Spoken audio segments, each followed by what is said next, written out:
YouTube as well. The camera has kicked in here as well on our social media. If you want to watch in, you'll only just see me chatting away here with the lovely altar to Our Lady behind me, and you'll be welcome to watch and comment as well if you like. A little new microphone being tried out as well today. We'll just see how the sound quality goes. You might like to comment on that too. The visual element and the audio element certainly very much at work, and thanks to Eve as well. Looking after me today on the mixing desk and looking after prayer as well earlier this morning. So now apologies that I missed out yesterday on my Chatechesis. Wasn't present there. I had an important meeting just to work a number of issues out. This arises again, as if you're a long-time listener, you're very much aware of the fact that I get pulled away at different directions and at different times randomly. There's just so much in the way of organising and facilitating and directing and accompanying the work of the radio here. An awful lot involved in it, and so it demands certainly of my time and pulls me away from what I like doing, which is obviously teaching and being at the microphone here and praying with you as well. Again, it's just simply not physically possible to attend to everything all the time, and it's just the nature of things. I'm sure it's the case in your own parish. Your parish priest goes missing from time to time as well. It gets pulled away to different things. It is the case, and it's interesting, the bishops too, and I've mentioned this before, how we can so easily ask, well, what are the bishops doing? Why aren't they doing this? Why aren't they doing that? Why aren't they doing the next thing? Well, apart altogether from the work of the diocese at hand and ministering and looking after his personnel, namely the priests and all who work and are involved in the activity of the diocese, the priest is often called off to duties national, likewise national committees for this, that, or some other excellent and worthy cause. And indeed, it's not unusual either for a bishop to be involved internationally in Rome or wherever else in terms of his activity and his expertise. So to cut them plenty of slack, not just your parish priest, but the bishops too, because they have an awful lot again on their plates. There's just so much going on. And perhaps in my blissful ignorance coming into Radio Maria, not realising the extent of the labours involved here and the level of the activity. But just to assure you that all of it is to the good, all of it is to the building up and strengthening and enhancing the work here and safeguarding the good that has been built up and seeking to ensure that everything is as it ought to be. With, of course, human nature, that element, that factor, that shape that kind of get thrown awry at times, that we do the best we can within the limits of our capacities and so on.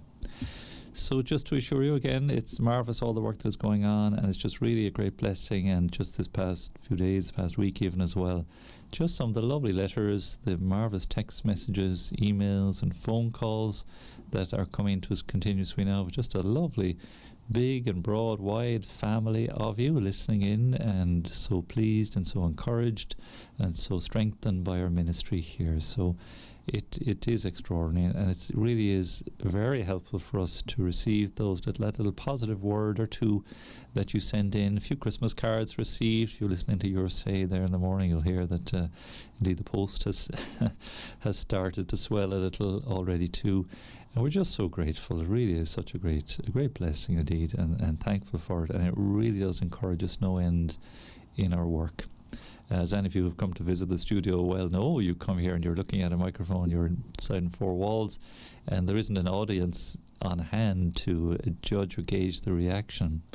I wonder maybe if that's why, on TV, the chat shows they have a live audience, and you can get tickets to that and so on.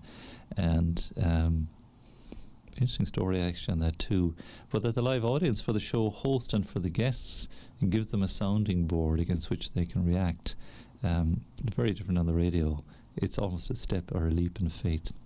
But I remember some years ago now, I was visiting New York. It's a good while ago, and I was with a friend, and he had this notion, this cracked notion, as you'd say, to, what was the show? There was, in Times Square, there was some televised, pre-recorded show. Oh, who was the guy? Oh yes, David Letterman is the chap. Anyway, I was there in New York, and he was there, just a friend from Ireland. He said, "Look, I've got tickets to go to Dave Letterman in New York, in Times Square, to be in the audience. Would you like to come?" And I said, "Dave who?" I had no idea. This is a good few years ago now. Not a clue in the world. And it was just a very interesting experience. I said, "Yeah, I'd go just to see how this thing works." And sure enough, we went, and we had a funny little instance. We were in the queue, and there was a long, long queue. And it was very telling to look at the audience members, young and white, and I would say not, of a certain social class. It seemed to be very evident what the spectrum of the audience was.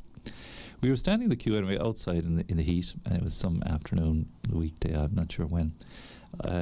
Can't even remember the theatre. They have their own broadcasting theatre. Can't remember any of those details. But a couple came up to us and offered $400 for the tickets, and I think my friend had got them for free, whatever way you could apply online, or I don't know what at the time. I sent away for them for free, and they come and said and I said, $400? I mean, yeah, we can go have a nice meal and go do something else completely more worthwhile. And he said, no, I've come all this way. I wanted to have this experience, and not willing to part with them. So the couple behind us said, "Yeah, we'll take the $400." They ate it off happily for the day. But when we went in, it was very interesting. We had to show IDs on the way in, and I checked and so on. But it was so orchestrated and so managed by the stagehands. I thought, this is so fake from start to finish. As we were going in, they were saying, we want all the good, young, lively, rousing types to come sit at the front near the stage. We'll pan the camera, and you'll all be seen on the camera, and we want you to really throw yourselves into this show and so on. And there was warm-up stuff going on, and they taught us and prompted us how to clap and how to cheer and how to all these things. So it was just like there was a guy on the side, right, kind of telling us when to clap and when to and practicing with us. And I was just sitting there thinking, this is an amazing experience. This is completely fake from start to finish, utterly fake. So anyway, David Letterman came out, and whatever guests he had, I can't hardly remember now, 1 or 2 movie stars and stuff. And I was sitting through it, I just thought this is an interesting experience, a worthwhile experience just to sit through. And I said, well, what, how is this how the world lives? Is this what it's all about? And the stage was quite small, and, they had their backdrops, they had all their cameras and all the gear. And in the end, it was just, I learned a great deal. I thought, this is all so artificial. It's so unreal, the whole thing from start to finish.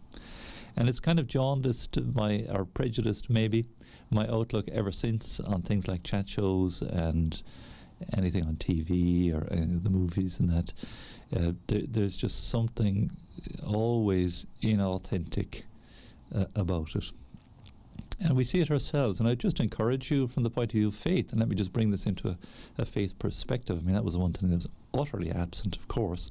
I mean, it was an entertainment show anyway from start to finish. But, it wasn't so interested in anything related to, say, truth, or that might even be upbuilding. It was kind of a celebrity gossip kind of an hour, really. That's what it amounted to, I suppose.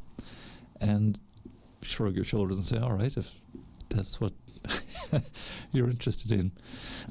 But can you see, when we sort of prompt ourselves in relation to faith and what is real and what is true and what is good and what is noble, that we're called by St. Paul to fill our minds and our hearts with, but how fake and false and shallow and, and insignificant that kind of stuff is. And I'm a victim. I'm guilty. I put my hand up, certainly. I don't know about you, but we can get sucked into this kind of world of entertainment and superficiality, and begin to think and follow it in some way as if it's somehow something worth following. When in actual reality, it's nothing. It's a wisp of smoke. It's a fog that blows away, and it's gone tomorrow. And today's, headliner is tomorrow's history. And it amounts to a whole pile of nothing. A hill of beans is how they could sometimes say, hill of beans, because you can't make a hill out of beans. So it's worth reminding ourselves, if we're drawn to these sort of things online or on TV, these chat shows and all these celebrity type things, they're just so, they don't last. They don't last. Where's the depth in that? And we have to maybe ask ourselves and challenge ourselves a little bit to see, look, a bit less time indulging in that kind of superficiality, and instead just donating a bit of that time or redirecting that time more creatively and wholesomely into, say, the lives of the saints, into charitable activity for the poor and the needy. There's reality. That's in your face. There's something that we can draw from much more and in fact grow into and from, and just get such graces from, and it's so wholesome and healthy and life-giving to attend to the needs of others, the sick, those in prison, the poor, the downtrodden, those who are burdened, to get ourselves involved in some way in real life, not the superficiality of the screen. All that stuff on the screen often, it's only just screen deep, and the screens are ever so flat now. There's no depth to them at all. Kind of like the magazine page deep is all it is. No real depth there at all. So it's good to remind ourselves and awaken ourselves to that reality that what passes for news, what passes for entertainment, again, if it's just that. And I'm certainly not crying in any way, valid entertainment. It's a good thing. It's simply part of our nature. And through entertainment and through drama and theatre and all these things, we can be formed and educated to the good. Absolutely, absolutely. It's a great instrument for good. In fact, this video technology and TV and internet and so on. Frank Duff wrote a wonderful article way back, 1963 it was, just as television was being introduced properly here into Ireland. And he saw the title of the article was The Potentialities of RTE, I think it was. Or maybe just The Potentialities of Television, but it was certainly, they were the broadcaster at the time, still are, of course. And he just saw what tremendous good television can and does do at times, when you have wholesome programming that features, again, life in its reality and seeks to upbuild and form and educate and direct. Yes, amen to that. Amen to that. But he did lament that there was insufficient in the way of formation and faith going on television. And like the years have proven that, as everybody knows, it's become ever more secular and ever more liberal in many ways, and departing, of course, from the sound truth of our moral teaching, that we look to Christ and to our church to guide us in the ways, again, of truth. And departing away again, in fact, turning itself against those who profess faith. Now, keep making us accountable too, and I don't resent that in the least. I think that's a wonderful thing, where as members of the church, indeed as the church, we're called to account sometimes by secular media. I welcome that, absolutely. I see that as a good thing in its own way as well. But there are charitable ways of approaching these things, and indeed, if it is that secular sources wish to set themselves up as judge and jury over these things, well then at the same time there needs to be surely a bit of balance in the way of exalting what is good and wholesome and beautiful and upbuilding likewise, and supporting it. You how can you set yourself up as moral judge of a situation if you're not living up to the standard yourself? Excuse me. So lots of interesting little avenues of thought and consideration when it comes to secular media. But that certainly was an amazing experience. I wouldn't be one I'd go back and do again. Going to a chat show on live TV. Incidentally, I sat way at the back. I said to my friend who said, we are not going up the front. Whatever else we're doing, I am not sitting at the front. Put me up the back. So we were behind the lights or wherever we were. I'm sure we were completely invisible. But a very interesting. And then ever after I was thinking, man, that $400, what we could have done with that, But such are our life's experiences, and we learn from them. It's good to know. Now, just touching in on again the fact that Advent is on our doorstep. Tomorrow evening will be the first vigil, of course. Sunday, the first Sunday of Advent and a new liturgical year. And we had the readings this morning. We'll hear again from, I think, the prophet Daniel tomorrow, or maybe the book of Revelation, by way of end times and prophecies of doom and foreboding. And there's plenty of doomsayers around today as well. And if I might just refer to that for a minute too, there's no shortage, and there never has been a shortage of people who are predicting the end of the world or this great big conspiracy sort of theory. The Great Reset is one of the recent ones. All of these high drama moments with the turn of the millennium, sure, everything was going to come crashing down the year 2000. And sure didn't. Everything kept going fine. And I've heard in my own time, and maybe you have too, many such predictions of end times and drama taking place and so on and so forth. Should we pay much attention to these? Well, here's my word for what it's if it's helpful, is no. I think don't waste too much time on these things.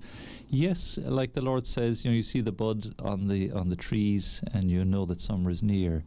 That we look at the signs of the times, and we see what's going on. But is the end coming? Is there disaster down the road? Is there? Who knows? Who knows? Is there some group of people behind doors orchestrating and organising everything? Maybe, maybe not. But again, I like to be a little bit pragmatic about these things, not too flippant either, because obviously there are serious concerns that are bearing upon us all the while. But to be a little bit pragmatic about it, because if and supposing there's this great thing going on that somebody wants all this power and all this wealth and wants to dominate and control and do all these things, well, good luck. Take it, off you go. Be my guest. Kind of take it away, because what are you going to do with it? You get all this wealth. These billionaires have billions upon billions upon billions. What are you going to spend it on? Are you going to take it with you? Good luck. Have it all.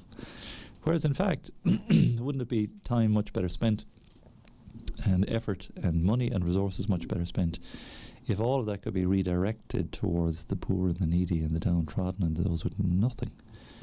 If we have some bit of control over maybe the little piece or corner that's been granted to us, again according to our health, counting the Lord's blessings and all these things, and if we can play our small little bit, do our little part, forget about the rich and the fabulous and the orchestrators or whoever else, whatever else, that we tend to get again absorbed unnecessarily into these things. This is it ties in really with my opening just reflection on the superficial. We can get sucked into this fearful mode or anxious mode, and it stymies us, it contains us, it blocks us from acting appropriately and living appropriately in the light of the Lord. This is where faith really steps into its own, and more so, I would say, even nowadays, that when we have faith, sure, there can be all kinds of things happening around us, wars and rumours of wars. You hear these little expressions of, again, helping to describe, the disturbances that are going on around us.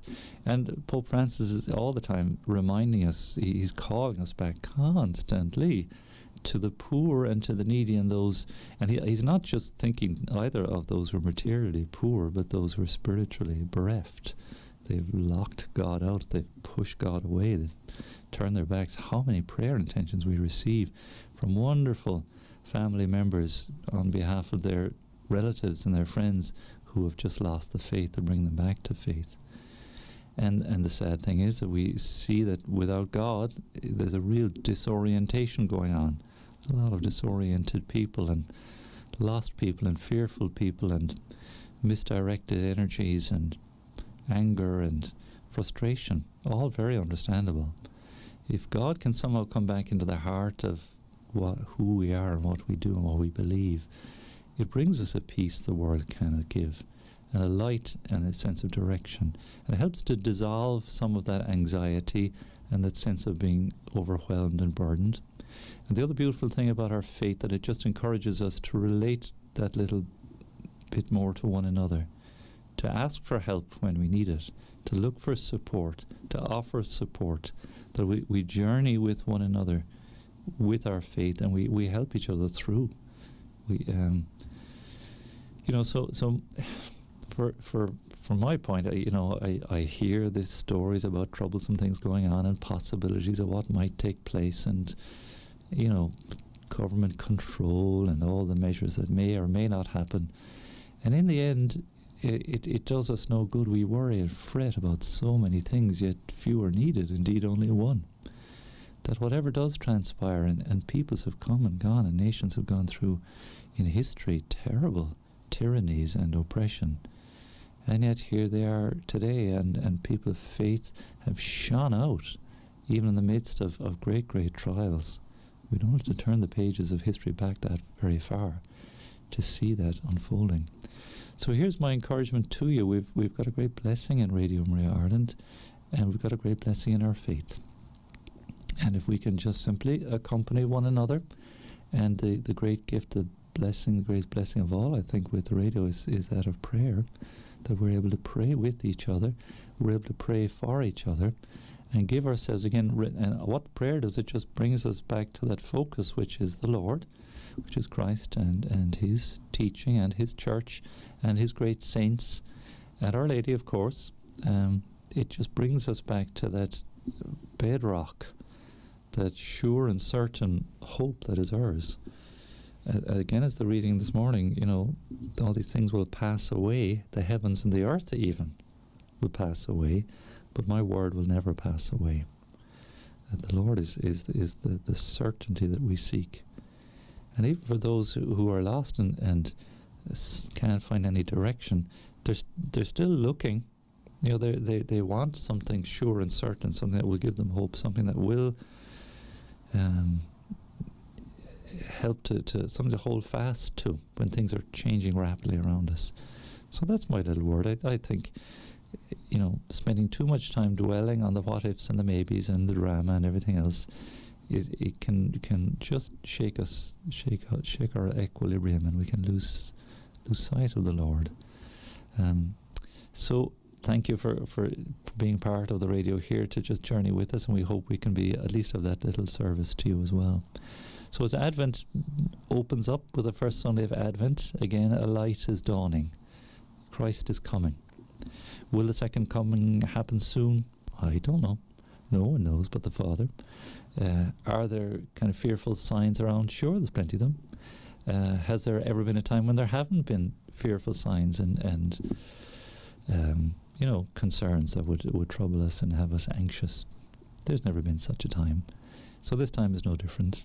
So what's demanded now of us is this faith. Christ is coming.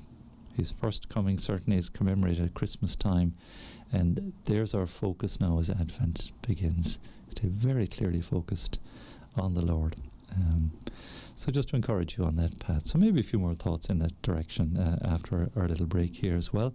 So again, as always, please feel very much part of the conversation. Please do check in with us here. Text us and WhatsApp us on 089 467 2000 plus 353 89 467 2000 if you're in the north or further afield.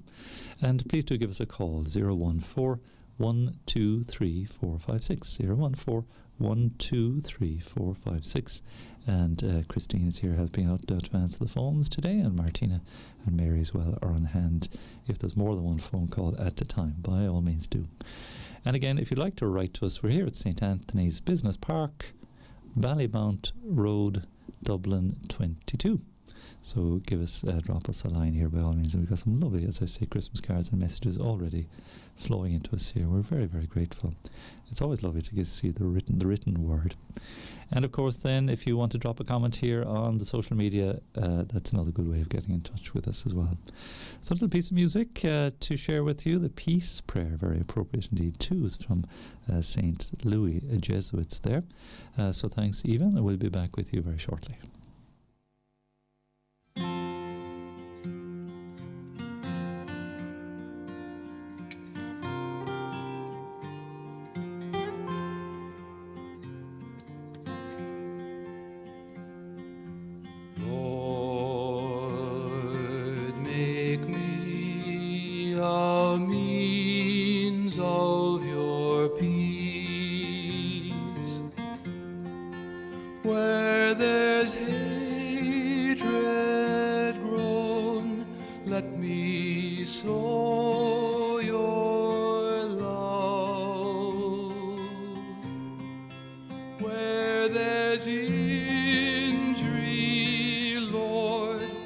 let forgiveness be my sword.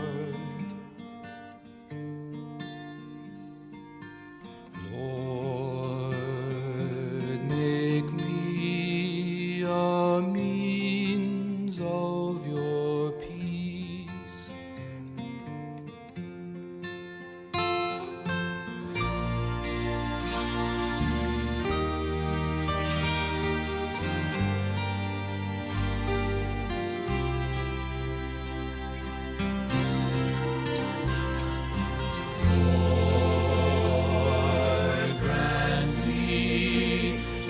Seek and to share, to forgive in thee, you've forgiven me, for to die in thee is eternal life.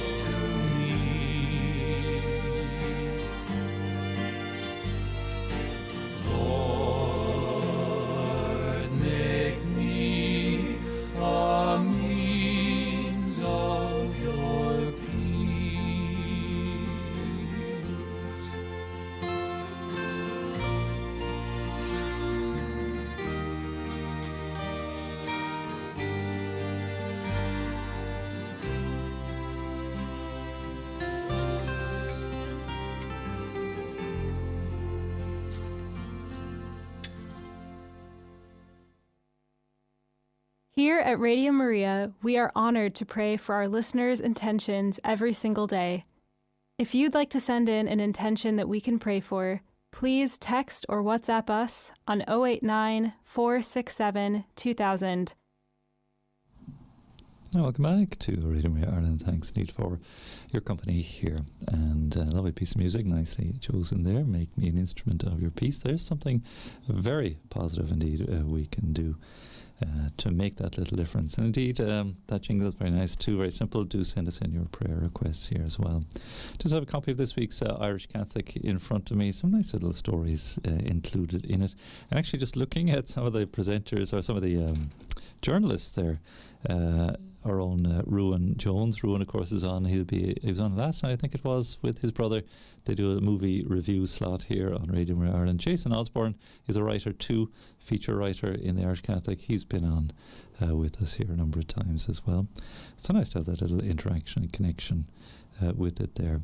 But there's a lovely story. Maybe you've come across it, and just one a little uplifting one to share with you. There was a Polish Catholic Olympian who auctioned her silver medal back in August to pay for 8-month-old Milosz's, if I'm pronouncing that correctly, his heart surgery, and was reunited with the happy boy earlier this week following the successful surgery. So a very noble gesture. She had got a silver medal in what was the javelin it was that she was competing in, and she saw this little boy had need of surgery, couldn't afford to pay for it, so she went online to auction her silver medal to raise funds for Maria Andrzejczyk, I think would be the close enough pronunciation, a devout Catholic who credits her adherence to the faith to her upbringing. She offered to auction off the silver medal she won at the Tokyo Olympics this year in the javelin to raise funds for Milosz's surgery. And Milosz's parents had acquired half the required amount, but Miss Andrzejczyk's medal raised the required remainder. And the medal was purchased by a Polish convenience store chain called Zabka. So in a twist then which touched the hearts of the onlookers on social media, the store chain decided to re-gift the medal to Miss Andrzejczyk. So they obviously saw the generosity of her gesture and saw the great good that was coming out of it, and re-gifted it back to her. We have decided that the silver medal from Tokyo will remain with Maria, who has shown her greatness. She deserves a gold medal for that one. Zapka, that is the store chain, said in a statement on the social media, commenting they were very moved by the beautiful and extremely noble gesture of Miss Andrzejczyk. And posting a picture of their meeting on social media with Milosz, he's safe and sound, and described him as a little fighter.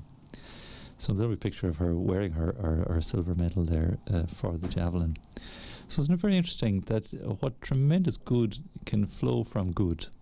You know, not only her years of training and commitment on behalf of her nation and her sport, and then, you know, to have a sufficient what's the word? Distance, maybe. Disdain isn't probably too strong a word, but indifference maybe is a better word.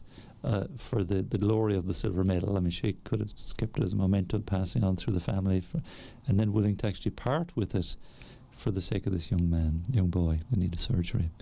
And then how, again, that elicited charity in others, and then it doubled back that she got the medal back, and marvellous, lovely little story.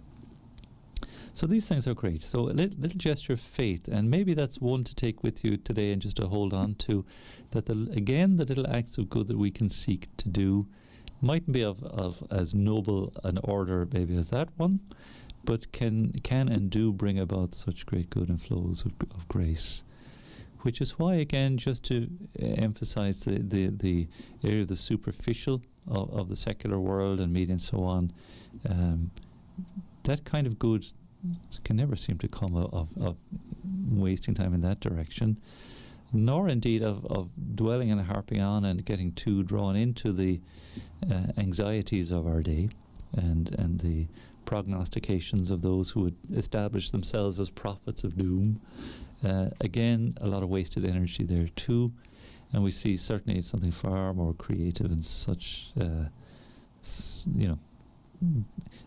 ripple effect. Isn't that the idea of paying it forward? That sort of idea of this good spreading in so many ways. And here we are reading about it and sharing it today. So all to the good indeed. There's a nice little reference as well to there was a Bowman on Sunday had a lovely on the radio. RTE had a lovely little excerpt on Frank Duff and his some of his history, given that the date of his the centenary, of course, and of his death this month. And there was a mass in honour of Frank Duff last Saturday in the Pro Cathedral, which unfortunately I simply wasn't physically able to get to, but commemorating him. And the voices interviewed there, Finola Kennedy, Lon O'Brien, long since left this world, but they really dug out of the archives from years ago. I think that the interview with Finola is a 20-year-old one, I think. I've heard it before, but took little snippets from it. And Lon O'Brien would go back, I think, to the 1960s or, maybe just the 80s, probably, shortly after Frank Duff died. And Father Michael O'Carroll, another wonderful man who's since gone to God, a Holy Ghost Spirit and Father, again a great ally and friend of Frank Duff. These people all knowing him personally and sharing their own little insights.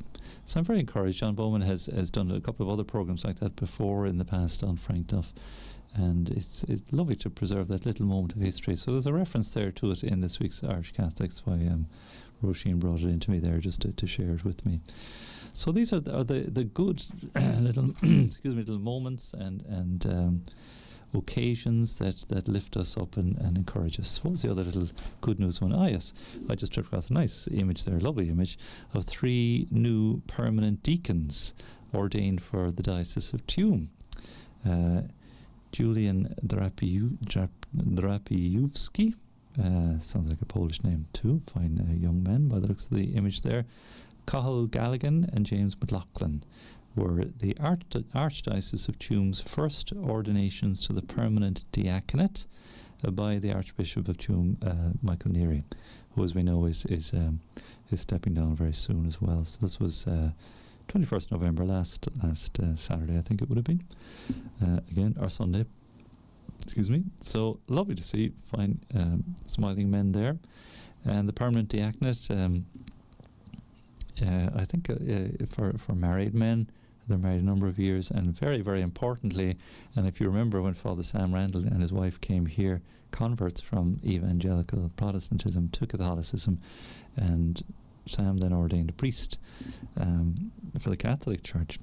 But I was anxious to draw from his dear wife the understanding of her role and her participation in that vocation and that calling, Miriam, and that the wives of those who are ordained play a very active role in the life of the ordained minister, and have to make great sacrifices, because I know myself, just practically speaking, the demands upon a priest would be unfair, on if I had a wife, would be very unfair on her. It's just a complete other vocation, just in practical terms, whatever about the theology and all the other arguments that there may be.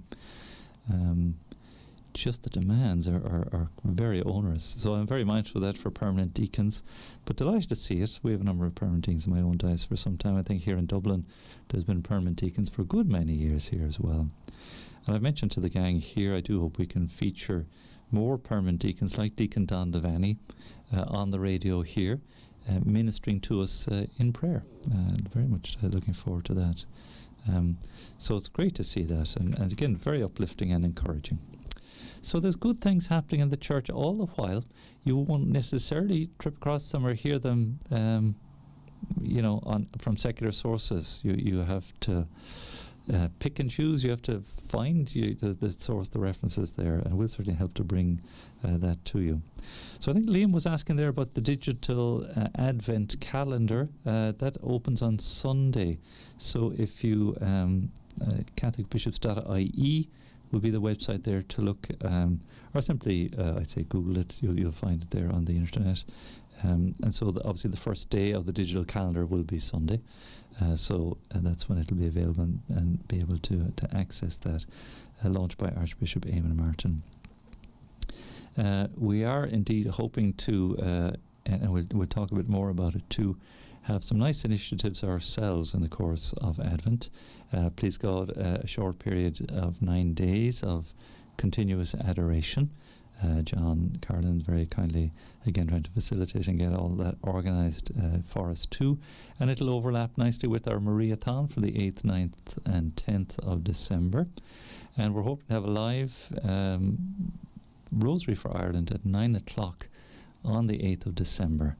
And Father Mary's has been inquiring as to Archbishop Eamonn Martin that he may indeed be able to join us for that occasion to pray the Rosary live on the 8th of December. So very much looking forward to that. Just coming up soon as well on Sunday afternoon, if you're free and are able to join us, we'll have the Holy Rosary as part of our round of pilgrimage sites through the world family of Radio Maria. And this Sunday coming from Kibeho. And Kibeho is that beautiful shrine to Our Lady in Rwanda. And so I'll be doing the English voiceover for that as well. So please do connect in and share with us there as well. So very good. Fantastic. There's an interesting comment from Liam now as well in relation to the toy show. That's an interesting phenomenon, quite a popular show each year, of course, on television. And again, wondering, I wonder, do they feature much in the way of charity on that, or giving to charity, or extending? I'm not sure if they do. That'd be, yeah, he says, I think there is some charity on it. That's on tonight, is that okay? Well, that's good. That's good to hear. At least there's something there. So thanks, Sister Susan. She says, just appreciating the words of wisdom today. And she says it helps her along a little bit. Life is fragile, she says. It's a lovely expression. Life is fragile. Handle with prayer. That was one of the little catchphrases I used to have on a. I used to do that in the school on the signs of the oratory window or the chaplain's door. So the students passing by would see these things. That was one of the signs I used to have up. I changed them from time to time. Life is fragile. Handle with prayer, as opposed to handle with care. Do that too, of course. Very good. Shout out to Rosalini, Marcelina, Sharmila Thomas as well. Brendan Dowling is watching, and Martha Bergen too, down in Offaly. Thanks very much for your comments on Facebook, and just a wave and a shout out. We appreciate your company and presence today. Very good. More tomorrow. Please God, Roisin will join me at the microphone. We'll chat on and share a few more thoughts and insights, I hope, with you. Do please send in your own thoughts, as you have done there nicely, and let us know. Maybe there's some aspect or direction that we can bring to the light of faith to help you on your faith journey as well. We'd be very, very glad to do so. So do keep in tune with us for the rest of today. We have lots of lovely programming, of course, on a Friday right through. And our live rosary, of course, at 12:30. Let's see, the lunchtime show with Ollie Clark as well. Of course, your say with Mary and Martina now, since Aisling has taken her leave of us, will follow after our midday prayer too. The Stations of the Cross and the Catholic Heritage Hour and Lectio Divina. So that'll be nice to have a little reflection on the first Sunday of Advent. And as we embark now on the Gospel of Luke for Sundays, each year has its own Gospel. So A, B and C, Matthew, Mark and Luke. So we're Mark this year, and now we'll be starting Luke this coming Sunday. So interesting to hear what Eva and Anne will bring to us at that moment later on too. So do listen in for that as well. Now, many thanks indeed. God bless you all. Always a joy to be with you, and so glad always to have your company. Do please stay with us. Keep it tuned here. We'll take our leave of the camera, but we'll pray together now our Angelus and our midday prayer.